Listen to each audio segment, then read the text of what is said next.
ጽዮንና ብዙሃን የተገናኙት ሁለቱም ታክሲ በመጠበቅ ላይ እያሉ ነበር። በተለመደው የታክሲ ግፊያ ውስጥ ሁለቱም ትከሻ ለትከሻ ተገፋፍተው የታክሲው በር ላይ ደረሱ። በይሉኝታ ተያዩና እድል ሲሰጣጡ ሌላ ሰው አልፏቸው ገባ። ታክሲው በሩ ተዘግቶ ካጠገባቸው ሄደ። ጽዮን ፈገግ ብላ ወይ አልገባህ ወይ አላስገባኝ አለችው። ብዙሃንም ፈገግቷን በፈገግታ እየመለሰ ስትግደረደሪ ነዋ አለና በዛው ወሬያቸው ቀጥሎ ለመተዋወቅ በቁ። ጽዮን በአንድ ፋርማሲ ውስጥ ስትሰራ፣ ብዙሃን የመንግስት መስሪያ ቤት ውስጥ የገንዘብ ባለሙያ ነው። ጽዮንና ብዙሃን ከመደወል ባለፈ ጊዜ ሲገኝ እየተገናኙ በርካታ ነገሮችን እያነሱ መጫወት ጀመሩ። ብዙሃን ከጽዮን ጋር እያወሩ በመጡ ቁጥርና በመታነሳቸው ብሩህ ሐሳቦች እየተማረከ መጣ። በዚህም ከሚያወራ ይልቅ ዝም ብሎ ቢያዳምጣት ይመርጣል። ብዙሃን በጥቂት ወራት ውስጥ በጽዮን ፍቅር ቢያዝም በጽዮን ላይ ግን አንዳች ለውጥ አልተመለከተም። በአንድ ዕለት ብቻውን ሆኖ ስለ ጽዮን ሲያሰላስል ከተዋወቁ እንደ ቀልድ 8 ወራት ተቆጥሯል። ከዛም ምን ማድረግ እንዳለበት ከሁለት ጓደኞቹ ጋር ተማከረ። በመጨረሻም ሊነግራት እንደሚገባ አጽንኦት ሰጥተው መከሩት። እሱ ግን ከነገራት በኋላ ፊት ነሳው። ጓደኝነታቸውን እንዳያጣ ስጋት ገባው። ቢያንስ አሁን ባላቸው ቅርበት በፈለገው ጊዜ ደውሎላት ተገናኝተው ማኪያቶ መጠጣት ይችላሉ። ብዙሃን ይህንን ሁኔታ ቢያጣው ምን ሊሰማው እንደሚችል ሲያስብ ይጨንቀዋል። በሌላ በኩል ደግሞ መውደዱን ሳይነግራት ከሌላ ሰው ጋር ቢያት ቁጭቱን እንደማይችሉ አሰበ። በእርግጥ ብዙሃን ጽዮን ስላለችበት ሁኔታ እርግጠኛ ሆኖ መናገር ባይችልም ጓደኛ እንዳላትና እንደሌላት የሚያሳይ ምንም አይነት ምልክት ማግኘት አልቻለም። ብዙሃን ከብዙ ማሰላሰል በኋላ በጓደኞቹ ሐሳብ ተስማማ። መውደዱን ሊነግራት በመወሰን ደውሎላት ተገናኙ።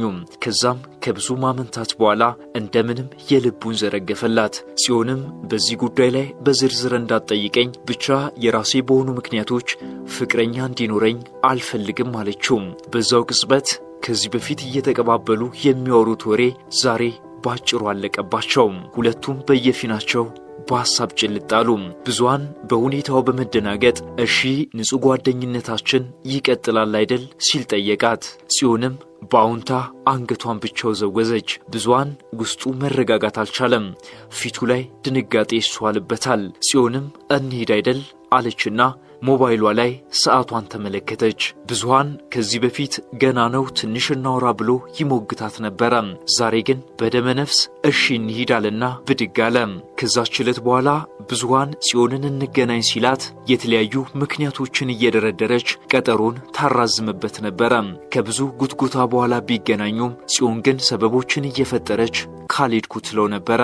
ያኔ ብዙሃን ነገሮች እንደተበላሹ ቢረዳም ለጽዮን ያለው ፍቅር ግን ከዕለት ወደ ዕለት እየባሰበት ነበረ።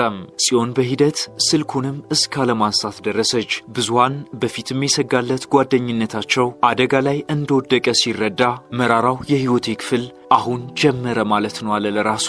ምናልባት የማይባል ነገር ካልኩኝ ይቅርታ ሲል ጠየቃት። ጽዮን ግን ምንም ባልተብራራ ምክንያት ቀስ በቀስ ሙሉ ለሙሉ እየራቀችው ሄደች። አንድ ቀን ግን ስልኳንም አላነሳለችውም። መልእክትም ቢጽፍላት አልመለሰችለትም። ከዛም ወደምትሰራበት ፋርማሲ ሄደና ምን እንዳስቀየማት እንድትነግረው ጠየቃት። እሷ ግን ምንም እንዳላጠፋና ስራ በመብዛቱ ብቻ መገናኘት እንዳልቻሉ ነገረችው። ብዙሃን ብዙም ያልተዋጠለትን ምክንያቷን ሰምቶ የጽዮን እንቆቅልሽ ጫፉ እንኳን ሳይገባው ተመለሰ። በቀጣዮቹ ቀናትም በጽዮን በኩል ምንም የተለወጠ ነገር ባለመኖሩ ከአንድ ወር በኋላ ብዙሃን አሁንም ጽዮን ወደምትሰራበት ቦታ መራ። ጽዮን ገና እንዳየችው እሳት ለብሳ እንደማንኛውም ሰው ምን ልታዘዝ አለችው። አሁንም ደውሎላት እንደነበረና ለምን እንደማታነሳ በትህትና ጠየቃት። እሷም በንዴት አላነሳውም ማለት በቃ አላነሳውም ነው፣ እዚህ የተመላለስክ ስራ ባታስፈታኝ ደስ ይለኛል አለችው። ብዙሃን በአፍረት ተሸማቀቀ። ቀና ሳይል አንገቱን እንደደፋ ከመድኃኒት ቤት ወጥቶ ሄደ። በንዴትና በአፍረት የሚያደርገው ጠፍቶት ወዲያው በቃሉ የሚያውቀውን ስልኳን ከሞባይሉ ላይ ያጠፋው። ጽዮን የምትባል ሰው ከዚህ በኋላ አላውቅም አለ ለራሱ። ይሄ ከሆነ ቀናት በሳምንታት ሳምንታት በወራት ተተኩ። በአንደበቱ እየረገማት በልቡ ናፍቆቷ እያስቸገረው ቀናት ቀጠሉ። በዛ መድኃኒት ቤት ጽዮን ብዙሃንን ቀልቡን ገፋ ካባረረችው 6 ወራት ተቆጠሩ። ብዙሃን ስለ ጽዮን ባሰበ ቁጥር ሁሌም የሚገርመው ያ ተጫዋችነቷ፣ ለሱ ያላት አክብሮት ባንዴ ወዴት እንደገባ ነው። በዛው ሰሞን ማለዳ ብዙሃን ከመኝታው ሳይነሳ የማያውቀው ስልክ ተደወለለት። ሃሎ ሲል ቀጥሎ ከመጣው ሰላም ነው ከሚለው ድምፅ ጽዮን ስለመሆኗ ለማወቅ ጊዜ አልፈጀበትም። ግን እሱ ምንም ሳይል አወከኝ አለችው። አዎ አውቄሻለሁ አላት። ጽዮን ምን ሆነ ነው የጠፋሁ አለችው። ብዙሃን የሚለው ጠፋበት። ዝም አለ። ባንዴ ረሳኸኝ አይደል ስትል ጨመረችለት። አይ አንቺማ እኮ ምን ላድርግ ብሎ አሁንም ዝም አለ። እሺ ሁሉንም እንርሳውና ማታ ማኪያቶ ትጋብዘኛለህ ስትል ጠየቀችው። ወዲያው በማያውቀው ደስታ ተወረረ። ደስ በሚል ሐሳብ ጭልጥ አለ። ስራ ገብቶ ቀኑ ረዘመበት። ብዙሃን ጽዮንን ባለፉት 6 ወራት ውስጥ እንደረሳት ነበር የሚያስበው። አሁን ግን ባንዴ በደስታ እንደተዋጠ ሲሰማው ተስፋ መቁረጥ እንጂ እንደረሳት የተሰማው ጽዮን በደሙ እንዳለች ተረዳ። ማታ ላይ ሲገናኙ ጽዮንን ብዙ ነገር ጨምራ አገኛት። ውበት፣ ትህትናና ጨዋታ። ለተመለከታቸው ሰው ተኳርፈው እንደገና የተገናኙ አይመስሉም ነበር። በየመሃሉ ግን አሁንም ማሰቡ አልቀረም። ብዙሃን ከጽዮን ጋር ያለው ነገር አሁንስ በምን መልኩ መቀጠል እንዳለበት አላወቀም። ጽዮንን እያፈቀራት ፈጽሞ ከዚህ በፊት እንደነበረው እንደ ንጹህ ጓደኛው ሊመለከታት እንደማይችል ይሰማዋል። ጽዮን ወይ ወደፊት ሚስቴ ነች፣ አለበለዚያ ካፈቀርኳት በኋላ ንጹህ ጓደኝነት ከዚህ በኋላ አይመጣልኝም ሲል አሰበም። ጽዮንና ብዙሃን ከስራ በኋላ ሁሌም መገናኘት ጀመሩ። ዘውትር መገናኘታቸው ቋሚ ሆነና ቀድማት ቢወጣም ቀድማው ብትወጣም መጠባበቅ በሁለቱ መሃል ያልተደነገገ ግዴታ ሆነ። አብሮ ቤተክርስቲያን መሄድ፣ ቲያትር ማየት፣ አብሮ መዝናናት የሁለቱን የልብ ስምምነት ያረጋገጡ ትዕይንቶች ነበሩ። በብዙሃን የተጀመረው ፍቅር ቀስ በቀስ ጽዮንም ላይ ተጋባባት። ብዙሃን ነገር ዓለሙ ተቀይሯል። የልቡ ረሃብ ሞልቶለት ምሳ ለመብላቱ እንኳን ትዝ የሚለው 9 ሰዓት ላይ ሆነ። ሁለቱም እስከ ስራ መውጫ ሰዓት መታገስ እያቃታቸው ሰበብ እየፈጠሩ ቀድሞ ይወጣሉ። ምሽቱ ያጥርባቸዋል። ነክቶ ደግሞ እስከሚገናኙ ይነፋፈቃሉ። ቅዳሜና እሁድ ሁሌም እንዳጠሩባቸው ናቸው። ጽዮን ለእናቷ አንድ ነች። አባቷ በልጅነቷን የሞቱት። አባቷ ከመጀመሪያ ሚስታቸው የወለዱት አንድ ወንድም አላት። ይሄ ወንድሟ አሜሪካን ሀገር እንደሚኖር ታውቃለች። ነገር ግን ደውሎላት እንኳን አያውቅም። ጽዮን ብዙሃንን ከእናቷ ጋር አስተዋወቀችው። እሱም ከቤተሰቦቹ ጋር አስተዋወቃት። ብዙሃንና ጽዮን ከ1 ዓመት ከ6 ወር በኋላ ለመጋባት ወሰኑ። በሁለቱ ጋብቻ ከማንም በላይ እንደ ጽዮን እናት የተደሰተ አልነበረም። የአንድ ልጃቸውን ማረፊያ ካዩ በኋላ በሞትም አይቆጨኝም አሉ። የጽዮን እናት ብዙሃንን ሲያስቡት ከአማች ይልቅ ሁለተኛ ልጅ እንዳገኙ ተሰማቸው። ይህንንም በማሰብ ብቻቸውን እንዳይሆኑ፣ በሌላ በኩልም ቤት ሳይጠፋ በቤት ኪራይ ጥንዶቹ እንዳይንከራተቱ ስለፈለጉ ስንት ዓመት የኖሩበትን ቤት ለሁለቱ ለቀው እሳቸው በሌላኛዋ ትንሽ ክፍል ውስጥ ለመኖር ወሰኑ። ለብዙሃን በሚስት ቤተሰብ ቤት መኖሩ ባይዋጥለትም እናትየው ብቻቸውን እንዳይሆኑ ሲል ተስማማ። ጽዮንና ብዙሃን ከተጋቡ 3 ዓመታትን አስቆጠሩ። በ3ኛው ዓመት ላይ ጽዮን ነፍሰ ጡር ነች። ያለፉት 3 ዓመታት እጅግ ከመጣፈጣቸው የተነሳ የፈጠኑ ነበሩ።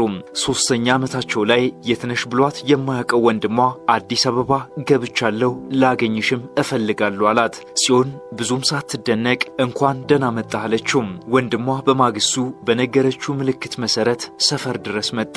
እቤት ቁጭ ብለው ሲጨዋወቱ አንድ የአባቱን ልጅ በመዘንጋቱ ከልቡ መጸጸቱንና እሷን ለማግኘት ብሎ እንደመጣም ነገራት። ጽዮን ተሰምቷት የማያውቀው ወንድምነቱ ዛሬ ከልቡ ሲያወራት ራራችለት። ወንድሟ ስለ ቤተሰቡ፣ ስለ ስራውና በመጠኑም ስለ አሜሪካ ኑሮ ሲነግራቸው አመሸም። የመጀመሪያ ልጁ ለኮሌጅ ትምህርት በዝግጅት ላይ እንደምትገኝ ማጫወታቸው። እህቱ ስለ ማግባቷ እንኳን እንዳልነገረችው ሲያስብ ምን ያህል እንደተቀየመችው ተሰማው። እናም ከልቡ አዘነም። ላሳያትም ቸልተኝነት ይቅርታ ጠየቃት። በቀጣዩ ዓመት ልጆቹንና ባለቤቱን ይዞ መጥቶ እንደሚያስተዋውቃቸው ገለጸላቸው። ከዛም እንደ ካሳ አድርጎ ለጎጆ መውጫ ይሁናችሁ በማለት 1 ሚሊዮን ብር ሰጥቷቸው ሄደም። የጽዮን እናት ከልባቸው መረቁት። ብዙሃን በሰውየው ደግነት እጅግ ተገረመ። ጽዮን ድንጋጤ ተሰምቷታል። በቀጣዩ ቀን እናትየው ብዙሃንና ጽዮንን ገንዘቡን ምን ላይ መዋል እንዳለባቸው በጽሞና እንዲያስቡበት መከሯቸው። ጽዮንም እስኪ መጀመሪያ እኔ ልውለድና ከዛ እናስብበታለን አለች። ብዙሃን ምንም ሐሳብ ሳይሰጥ ዝም አለ። በዚህ ወቅት ብዙሃን ስለ ገንዘብ የሚያስብበት ሳይሆን አዲስ የሚወለድለትን የበኩር ልጁን እንደማየት ያጓጓው ነገር የለም። ጽዮን ልጇን በሰላም ተገላገለች። ብዙሃን በደስታ የሚያደርገውን የሚጨብጠውን አጣም። ከመቼውም ጊዜ በላይ የጽዮን እናት ደስታ እጥፍ ድርብ ሆኗል። ጽዮን ከወለደች 1 ወር ቢያልፋትም ስለ ገንዘቡ ሁኔታ ምንም ያለችው ነገር የለም። ከአራስነቷ ወጥታ መንቀሳቀስ ከጀመረች በኋላ ብዙሃን በማይኖርበት ቀን ላይ የተለያዩ ሰዎች ጋር ስልክ እየደወለች አንዳች ነገር ለመግዛት እያማረጠች ስለመሆኑ እናትየው ተረዱም። ስለሚገዛው ነገር ግን ማወቅ አልቻሉም። የጽዮን እናት በሌላ ቀን ገንዘቡን 1-2 እያላችሁ መዛችሁ ሳትጨርሱት አንድ ነገር አድርጉበት ሲሉ ለብዙሃን ነገሩት። እስካሁንስ ምን ለማድረግ ተማክራችኋል ሲሉ ብዙሃንን ጠየቁት። ብዙሃንም ምንም ነገር እንዳልተማከሩና ነገር ግን ስራውን ስለምታውቀው የራሷን መድኃኒት ቤት ብትከፍት የሚሻል እንደሚሆን ሐሳቡን ነገራቸው። ታዲያ ለምን አታማክራትም ሲሉት ያው ማውራታችን ስለማይቀር እነግራታለሁ አላቸው። እናትየው ባለፈው እንደሰማት ከሆነ ወሬዋ ምንም ከመድኃኒት ቤት መክፈት ጋር የሚገናኝ መስሎ ስላልተሰማቸው የኋላ ኋላ ግጭት እንዳይፈጠር ስጋት ገባቸው። ብዙሃን ቀልቡን ካጠፋው የልጁ ደስታ እየተመለሰ ሲመጣ የጽዮንን መጠነኛ የጸባይ ለውጥ እየተረዳ መጣ። የበፊቱ አይነት ሳቅና ጨዋታ ቀስ በቀስ ጠፍቷል። አብረው ሆነው ለብቻዋ በሐሳብ ጭልጥ የምትልበት ጊዜ ብዙ ሆነ። ብዙሃን ከነገ ዛሬ ስለ ገንዘቡ ታማክረኛለች ብሎ ቢጠብቅም ጽዮን ግን ጭራሽ ምንም እንደሌለ የረሳችው መሰለች። ብዙሃንም መጨረሻውን ዝም ብሎ ማየት ነው አለና እሱም ዝም አለ። በዚህ መሃል ጊዜው ሳይታሰብ ነጎደ። ያ ገንዘብ ቤታቸው ከገባ 4 ወራት ተቆጠሩ። ጽዮንና ብዙሃን በስራ መውጫ ሰዓት ተጠባብቀው ወደ ቤት የሚመጡት አብረው ነበረ።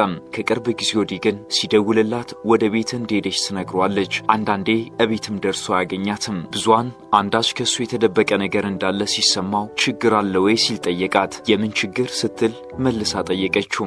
ሰሞኑን እንዴት እየሆንሽ እንዳለሽ ግን ታውቆሻል ሲል እሱም በጥርጣሬ እየተመለከተ ጠየቃት። ምን ሲሆን አየኸኝ አለችው በቁጣም። ወደ ቤት አብረን ከመጣን ከሳምንት በላይ ሆኖናል። አስበሽዋል ግን አላት። እኔ ደክሞኝ ነው የምመጣው፣ አሁን ጭቅጭቅ አልፈልግም አለችና ብድግ ብላ ሄደች። የጽዮን ምላሽ ጥርጣሬውን አገዘፈበት። የሚያዋጣሽ ከሆነ ቀጥይበት አለና ወጥቶ ሄደ። እናትየው በቀጣዩ ክፍል ውስጥ ሆነው ሁሉንም ነገር ሰምተዋል። ከቅርብ ጊዜ ወዲህ ብዙ ጥሩ ያልሆኑ ባህሪያት ጽዮን ላይ ቢመለከቱም እንዳይነግሯት ግራ ገብቷቸው ዝም ብለዋል። ዛሬ ግን የልጃቸው ሕይወት ወዳልሆነ መስመር እየገባ ዝም ቢሉ እንደሚጸጽታቸው አስበው በቀጥታ ወደ ጽዮን መጡ።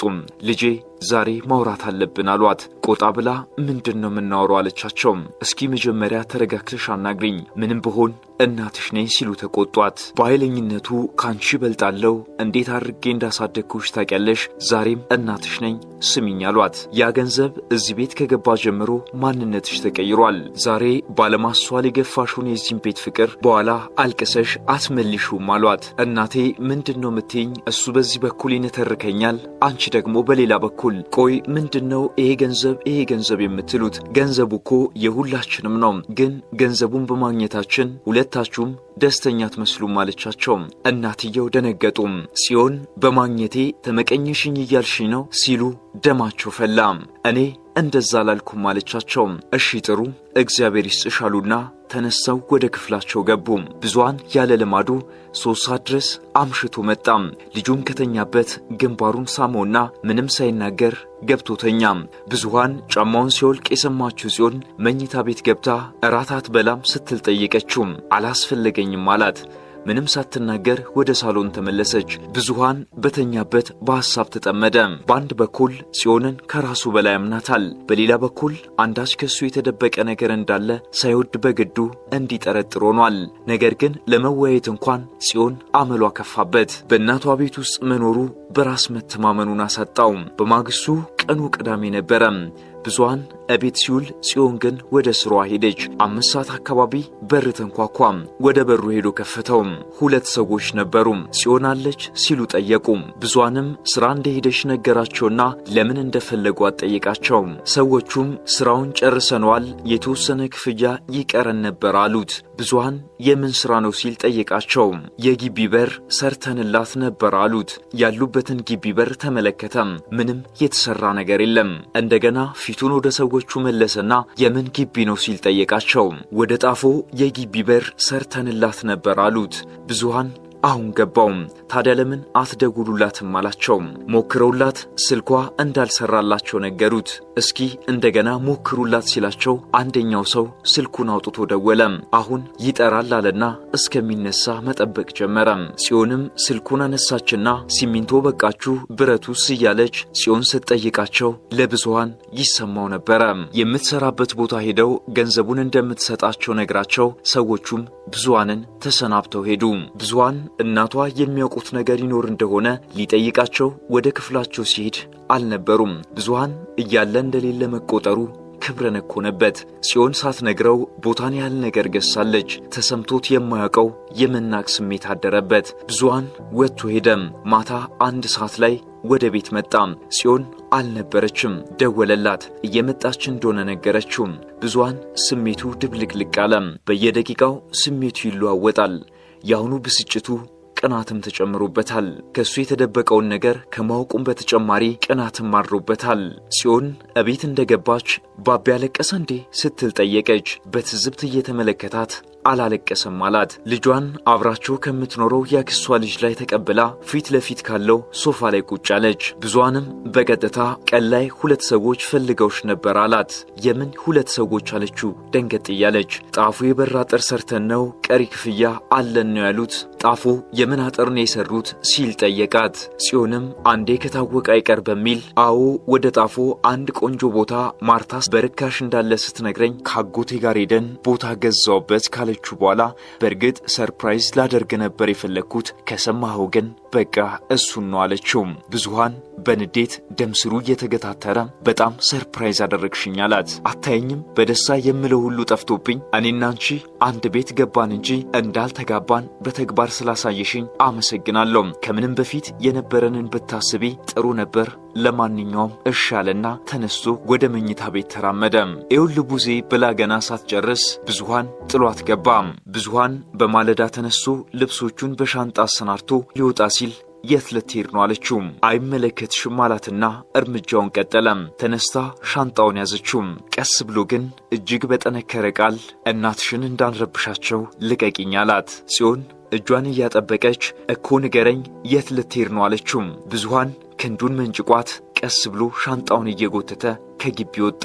እናቷ ይሄ እንደሚፈጠር ቀደም ብለው ቢያቁም ምንም ማድረግ ባለመቻላቸው አዘኑ።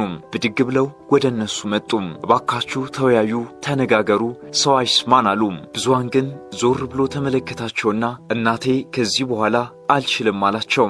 እባክህ ልጄ መወያየት ደግነው፣ እባክን ሻንጣን አስቀምጡ አሉት። በጣም ይቅርታ አለና መንገዱን ቀጠለ።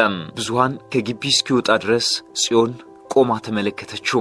በኋላም ወደ ቤት ተመልሳ አልጓ ላይ ዘፍ ብላ ተቀመጠች። ብዙሃን ቤተሰቦቹ ጋር ሻንጣውን ይዞ እንደደረሰ እናቱ ገና እንዳዩት ይሄ እንደሚሆን አውቀ ነበር አሉት። ሚስት እንጂ ባል ሄዶ ሲገባ ድሮም አላየንም ነበር አሉ። አባትየው ያለውን ሁኔታ ከተረዱ በኋላ ነገሩን ቀለል በማድረግ ነገ ለሚታረቁ ልጆች ያልሆነ ነገር መናገር ጥሩ አይደለም ሲሉ ሚስታቸውን ተቆጡ።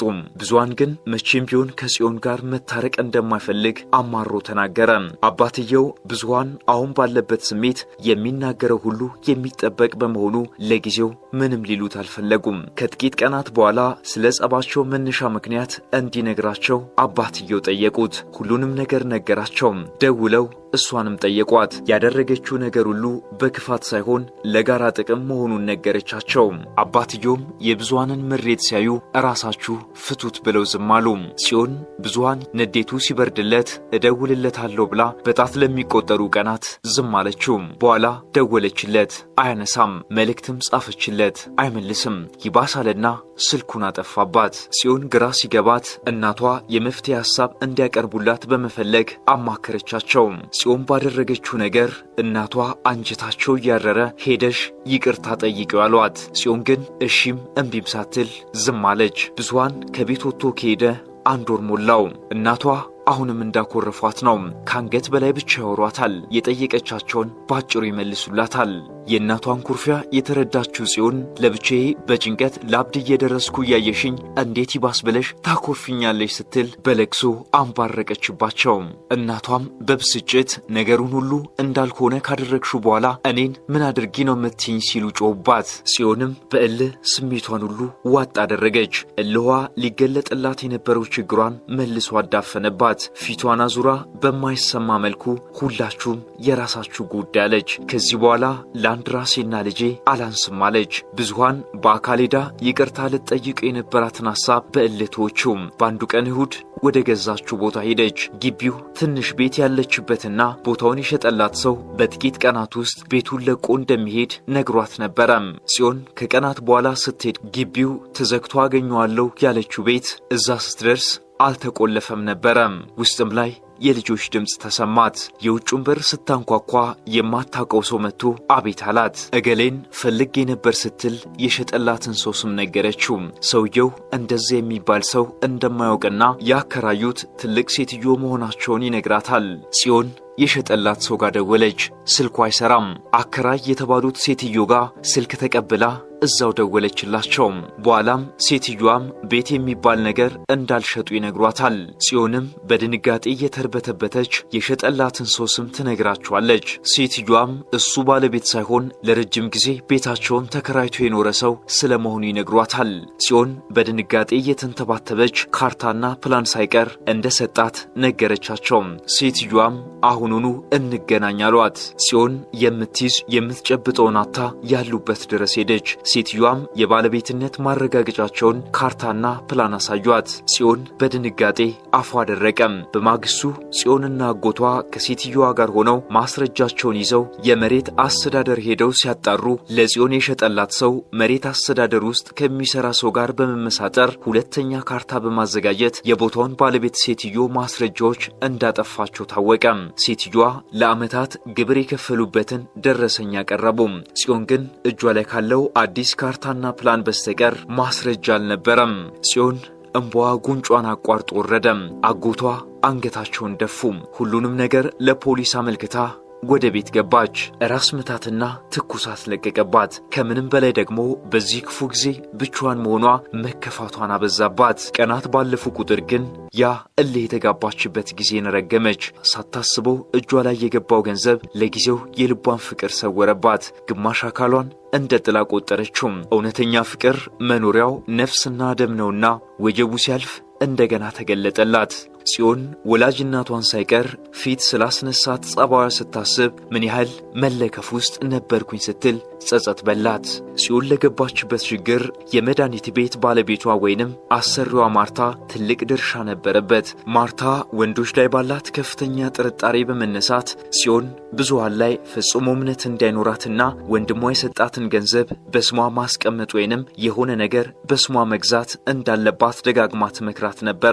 ወንዶች መቼ መተው መቼ እንደሚሄዱ አይታወቅም ስትል አስፈራርታታለች። ጽዮን አሁን ግን በትልቅ ኪሳራም ቢሆን መሳሳቷን አምናለች። ፍቅር መተማመንን ይፈልጋል። ጽዮን አሁን ላይ አይኗ ሲገለጥ ራሷን የብዙሃን ረሃብተኛ ሆና አገኘችው። የተጭበረበረችው ገንዘብ ካንዴ በላይ ሲያስጨንቃት ብዙሃን ግን እንቅልፍ ነሳት። ስልኩ አሁንም አይሰራም። ከዛም በብስጭት ቢያንስ እንዴት ልጇ አይናፍቀውም ስትል ይሄኔ አብራት የምትኖረው ያክሷ ልጅ ሰማች። ፈራ ተባያለች መጣችና እሷ ስራ ስትሄድ ቀን ላይ ውጪ እያስጠራት ልጁን አግኝቶት እንደሚሄድ ነገረቻት። እናቷም ደጋግመው ወደ ቤት እንዲመለስ መጠየቃቸውን እንዲሁ ነገረቻት። ጽዮንም ለምን ታዲያ እስከ ዛሬ አልነገርሽኝም አለቻት። ትጣላላችሁ ብዬ ስለፈራው ነው ስትል መለሰችላት። ጽዮን ልቧ በጸጸት እንደ አዲስ ተሸበረ። ከዛም የቤተሰቦቹም ነገር አስገረማት። እናቱ ቀልባቸው እንደማይወዳት ታውቋለች። ስለዚህም የሁለቱ ጸብ ደስታቸው እንደሚሆን ገመተች። አባቱ ግን መጣላታቸውን እያወቁ እንዴት ዝም እንዳሉ ገርሟታል። አሟቸው ሊሆን ይችላል ስትል አሰበች። ከዛም ወደ ብዙሃን ቤተሰቦች ጋር ለመሄድ ከቤት ወጣች። ከታክሲ ወርዳ ገና ወደ ሰፈር ውስጥ እንደገባች ከብዙሃን ጋር እንደተቀጣጠሩ ሁሉ ፊት ለፊት መንገድ ላይ ተገናኙ። ፊት ለፊቱ አንገቷን አቀርቅራ ቆመች። ብዙሃንም ገና እንዳያት ቆሞ ነበር። አልፏት ሊሄድ ሲል እጁን ያዘችውና ቡዜ ይቅርታ አለችው። እጁን መንጭቋት መንገዱን ቀጠለ። ቡዜ ባክህ ይቅርታ አድርግልኝ አጥፍቻለሁ አለችው። ከፈለጉት ጋር እንደፈለጉ ሲዘሉ ቆይቶ ይቅርታ ማለት ላንቺ ቀላል ነው። እኔ ግን ባንቺ አንገቴን ደፍቻለሁ። ከዚህ በኋላ ካንቺ ጋር ምንም ነገር የለኝም ማለት በቁጣም ጽዮን እጁን ያዘችውና እግዚአብሔር በሚያውቀው ባንተ ላይ ከማንም ጋር ምንም ነገር የለኝም አለችው። ወዲያው ደግሞ ስለ ጠረጠራት ብቻ እንደገና ተናደደች። ቆይ እንዴት ነው የምታስበኝ ብላ አፈጠጠችበት። ብዙሃን ወዲያው ልቡ ይራራ ይመስላል። ከኔ ተደብቀሽ ቦታን ያህል ነገር ስትገዢና እንደዛ ስትሆኚ እንዴት እንዳስብሽ ነበር የፈለግሽው አላት። ሳቅ ተናነቃት። አይኗ በእንባ ተሞላም። እሺ እኮ ለሱ አጥፍቻለሁ አልኩኝ እኮ እንደዛ ማድረግ አልነበረብኝም አለችና እንቧ በጉንጯ ላይ መውረድ ጀመረ። እኔ ካንተ መለየት አልፈልግም በቃ ይቅርታ ብላ ተጠጋችው። ብዙሃን በረጅሙ ተንፍሶ ቆሞ አያት። አይኑ ላይ ናፍቆት ያነበበችው ጽዮን የሷንም ናፍቆት ለመግለጽ የልብ ሰጣት። ተጠግታ አንገቱ ላይ ተጠመጠመችበት። እሱም ጥብቅ አድርጎ አቀፋት። ሁለቱም በተለያዩባቸው ቀናት ውስጥ እጅግ ተነፋፍቀዋል። ከዛም ያለማንም ማሰራቂ ወደ ቤታቸው አመሩ። ጽዮንን ያጭበረበሯት የመሬት አስተዳደሩና ቤት የሸጠላት ሰውዬ እስካሁን የገቡበት አልታወቀም። በሌሉበት ግን ክስ ተመስርቶባቸዋል። ብዙሃን በገንዘቡ መዘረፍ ቢናደደም በፍቅሩ መመለስ ግን በጣም ይጽናናል። የጽዮን እናት አሁን ወደ ሙሉ ደስታ